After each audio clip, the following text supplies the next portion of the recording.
اعوذ باللہ من الشیطان الرجیم بسم اللہ الرحمن الرحیم۔ سامعین و ناظرین کرام، السلام علیکم ورحمۃ اللہ وبرکاتہ۔ اے خاک مدینہ تیری گلیوں میں ابھی تک، اے خاک مدینہ تیری گلیوں میں ابھی تک ہم بنت پیمبر کی لحد ڈھونڈ رہے ہیں، ہم بنت پیمبر کی لحد ڈھونڈ رہے ہیں۔ سامعین و ناظرین کرام، لسان قدرت لباس اعجاز میں ارشاد فرما رہی ہے وَمَن يُعَظِّمْ شَعَائِرَ اللَّهِ فَإِنَّهَا مِن تَقْوَى الْقُلُوبِ، جو شعائر الہی کی تعظیم کرتا ہے، جو شعائر الہی کا رسپیکٹ کرتا ہے، جو شعائر الہی کا احترام کرتا ہے، جو شعائر الہی کی تکریم کرتا ہے، یہی دلوں کا تقوی ہے، یہی دلوں کی تقوی کا ایک جز ہے۔ سامعین و ناظرین کرام، خالق کائنات اپنی لارب کتاب میں اسی آیت کے ذریعے سے یہی فرمانا چاہتے ہیں کہ جو بھی شعائر الہی کا احترام کرتا ہے یہی دلوں کا تقوی ہے۔ بنی نوع انسان کی ہر اعضاء کے لیے تقوی ہے، ہر اعضاء کے لیے تقوی کا حصہ موجود ہے۔ انسان کے ہاتھ کا تقوی یہ ہے، ہاتھ کے لیے بھی تقوی ہے، ہاتھ کا تقوی یہ ہے اگر کسی حرام فعل کو انجام دے رہا ہو اور انسان اپنے ہاتھ کو اس حرام فعل سے اٹھا لے تو یہ ہاتھ کا تقوی ہے۔ اگر انسان کسی حرام جگہ پر گزر رہا ہو اور اپنے آپ کو بچا لے، اس حرام کام سے اپنے آپ کو بچا لے تو یہ انسان کے پیر کا تقوی ہے۔ اگر کسی اجنبی عورت کی طرف اگر نظر کر رہا ہو اور انسان اپنے آپ کو بچا لے اس گناہ سے تو یہ انسان کے آنکھ کا تقوی ہے۔ اسی طرح ہر اعضاء کے لیے تقوی ہے، ہر اعضاء کے لیے تقوی کا حصہ موجود ہے۔ اسی طرح بنی نوع انسان کا جو قلب ہے، جو دل ہے، اس کے لیے بھی تقوی ہے۔ وہ تقوی کیا ہے؟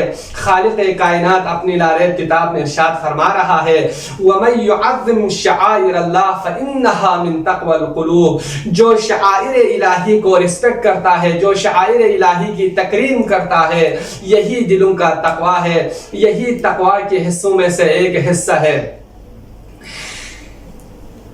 سامعین و ناظرین کرام، یہ بات واضح ہے کہ شعائر الہی کیا ہے۔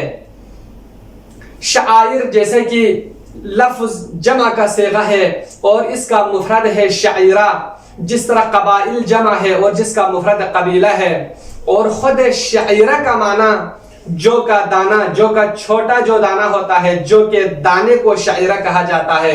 لیکن قرآن مجید کے اسی آیت کے اندر اصطلاح میں شعائر الہی کسے کہتے ہیں، شعائر الہی سے کیا مراد ہے، تو مفسرین نے اسی آیت کے ذیل میں ذکر کیا ہے کہ اللہ تعالیٰ کی اطاعت کی جو علامتیں ہیں، بندگی پروردگار کی جو علامتیں ہیں، اسے شعائر الہی سے تعبیر کیا گیا ہے۔ جیسا کہ خانہ کعبہ، صفا مروہ، مسجد، محراب، منبر، یہ ساری چیزیں اطاعت الہی کی علامتیں ہیں، یہ ساری چیزیں شعائر الہی ہے۔ انہی شعائر الہی میں سے اللہ تعالیٰ کی علامت، اللہ تعالیٰ کی اطاعت اور بندگی کی علامتوں میں سے ایک علامت اور ایک شعائر الہی ہماری قبریں ہیں، ہماری قبرستان ہے۔ یہ بھی ایک اللہ تعالیٰ کی اطاعت کی علامات میں سے ایک علامت ہے، اس لیے کہ جب بھی کوئی بندہ قبرستان سے گزرتا ہے، قبرستان کے قریب جاتا ہے، اس سے انسان کے لیے موت یاد آتی ہے، ہمیں موت یاد آتی ہے، قیامت یاد آتی ہے، انسان کے دل کے اندر خوف الہی آ جاتا ہے، اطاعت الہی کی طرف انسان متوجہ ہوتا ہے۔ اس وجہ سے کہتے ہیں کہ یہ قبرستان اور ہماری قبریں یہ بھی ایک اللہ تعالیٰ کی اطاعت کی علامتوں میں سے ایک علامت ہے۔ عزیزان گرامی قدر، آج شوال المکرم تاریخ کا وہ سیاہ دن ہے جس دن آل محمد کے چاہنے والوں کا دل پارا پارا کر دیا، جس دن مکتب اہل بیت کے پروانوں پر ظلم کے مصائب اور ظلم کے اتنے پہاڑ توڑ ڈالے کہ تاریخ اس کو کبھی نہیں بھولے گی۔ محمد اور آل محمد کے چاہنے والوں کے جذبات سے کھیل کھیلا۔ تاریخ اس بات کا گواہ ہے کہ آج شوال المکرم تاریخ کا وہ سیاہ دن ہے۔ عزیزان گرامی قدر، جس دن جنت البقیع کے قبروں کو مسمار کر دیا گیا، جنت البقیع کی قبروں کو انہدام کر دیا گیا، جنت البقیع وہ مقدس جگہ ہے، مسلمانوں کے قبرستان کی وہ وادی ہے جو مسجد نبوی سے متصل ہے۔ جنت البقیع وہ مقدس جگہ ہے جس میں ہمارے ائمہ معصومین میں سے 4 ائمہ وہاں پر مدفون ہے۔ 4 ائمہ معصومین کی جسد اطہار وہاں پر مدفون ہے۔ امام حسن مجتبی علیہ السلام، امام زین العابدین علیہ السلام، امام محمد باقر علیہ السلام، امام جعفر صادق علیہ السلام جنت البقیع میں مدفون ہے۔ حضرت زہرا سلام اللہ علیہا کی قبر کے حوالے سے اختلاف ہے۔ 3 روایات ہمارے پاس موجود ہے۔ ایک روایت یہ کہتی ہے کہ حضرت زہرا کی قبر مسجد نبوی میں موجود ہے، امیر المؤمنین نے آپ کو مسجد میں دفن کیا گیا۔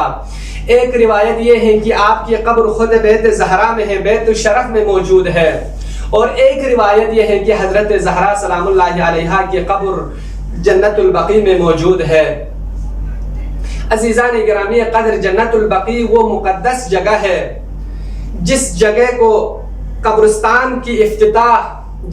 کو قبرستان کے لیے معین کیا گیا، اور قبرستان کی افتتاح سب سے پہلے خود رسالت مآب صلی اللہ علیہ وآلہ وسلم نے فرمائی۔ جیسا کہ تاریخ میں یہ بات موجود ہے، رسالت مآب نے کچھ اس طرح سے ابتدا فرمائی۔ آپ کے ایک عزیز دوست تھا جس کا نام ہے عثمان مطعون، جسے کہا جاتا ہے۔ مدینہ منورہ میں 3 شعبان سنہ 3 ہجری کو آپ کی وفات ہوئی، تو رسالت مآب صلی اللہ علیہ وآلہ وسلم نے اپنے اس عزیز دوست کو جنت البقیع میں دفن کیا، اور آپ نے اپنے دست مبارک سے آپ نے افتتاح فرمائی، آپ نے اس کی قبر کی افتتاح کی۔ جنت البقیع کی تقدس اور جنت البقیع کی فضیلت و اہمیت کے لیے یہی کافی ہے کہ اہل سنت علماء نے، اہل سنت اکابرین نے اپنی کتابوں کے اندر روایت نقل کی ہے۔ قیس سے ایک روایت ہے، یہ روایت صحیح بخاری، صحیح سنن ابن ماجہ، سنن ابن داؤد میں یہ روایت موجود ہے۔ قیس کہتی ہے قالت اخذ رسول اللہ صلی اللہ علیہ وآلہ وسلم بیدی فی سکۃ المدینہ، ایک دن میں رسالت مآب صلی اللہ علیہ وآلہ وسلم کے ساتھ بقیع سے گزر رہے تھے، آپ نے میرے ہاتھ کو پکڑ کر کہا قالا یا قیس اترین هذه المقبرہ، اے قیس کیا اس مقبرے کو، اس وادی کو جانتے ہو؟ کہا قلت، میں نے کہا لبیک وسعدیک یا رسول اللہ، میں جانتے ہیں اس زمین کے حوالے سے میری معلومات ہے۔ اس وقت آپ نے فرمایا قالا یبعث اللہ منها 70,000 على سورة القمر ليلة البدر يدخلون في الجنة بغیر حساب۔ رسالت مآب نے فرمایا قیامت کے دن اس زمین سے 70,000 افراد محشور ہوں گے جن کے چہرے 14ویں چاند کی طرح دمک رہے ہوں گے، 14ویں چاند کی طرح چمک رہے ہوں گے۔ خالق کائنات ان کو بغیر کسی حساب و کتاب کے جنت میں داخل کریں گے۔ سامعین و ناظرین کرام، زمانے کے گزرنے کے ساتھ ساتھ تاریخ کا بدترین بدکار خارجی و ناصبی وہابی قاضی القضات ایک شخص محمد بن وہابی نے ایک مذہب اپنایا، ایک عقیدہ اپنایا جس میں قبروں کی زیارت، قبروں کے اوپر سائبان، قبروں کے اوپر چھت اور گنبد بنانے کو ناجائز قرار دیا۔ فقط ناجائز پر اکتفا نہیں کیا بلکہ اس قسم کی چیزوں کو اس نے کفر کا فتویٰ دیا۔ جو بھی قبر کے اوپر گنبد بنائے گا، سائبان بنائے گا، چھت لگائے گا، نعوذ باللہ وہ کافر ہے۔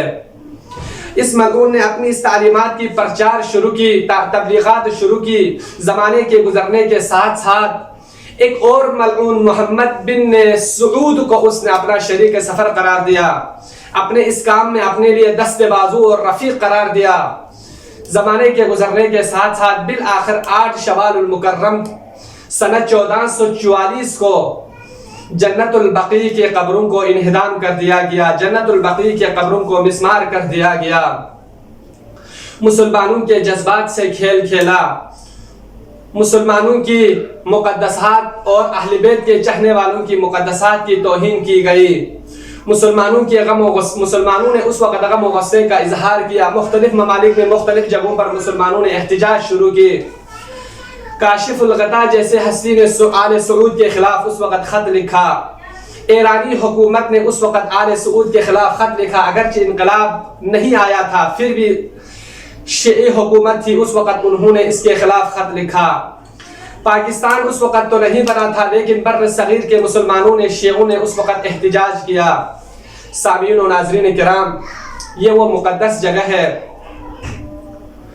اللہ تعالیٰ جسے چاہتا ہے اللہ تعالیٰ اس کو زندہ رکھتا ہے، اللہ تعالیٰ جسے چاہتا ہے اس کو مٹا دیتا ہے۔ دشمن جتنی کوشش کرے، لیکن اگر اللہ تعالیٰ جس چیز کو عزت دینا چاہتا ہے اللہ تعالیٰ خود اس کو عزت دیتا ہے۔ منتقم آل محمد انشاءاللہ امام زمان اجل اللہ تعالی فرجہ الشریف ظہور فرمائیں گے۔ انشاءاللہ اس وقت جنت البقیع کے قبروں کی انشاءاللہ تعمیر ہوگی، قبروں کے اوپر چھت بنائیں گے، سائبان بنائیں گے۔ انشاءاللہ ہماری دعا ہے جہاں جہاں ظلم ہو اللہ تعالیٰ ان تمام ظالموں کو نیست و نابود فرما، اور ہمیں جو بھی مظلومین ہیں ان کی نصرت و حمایت کرنے کی توفیق عطا فرما۔ ربنا تقبل منا انک انت السمیع العلیم۔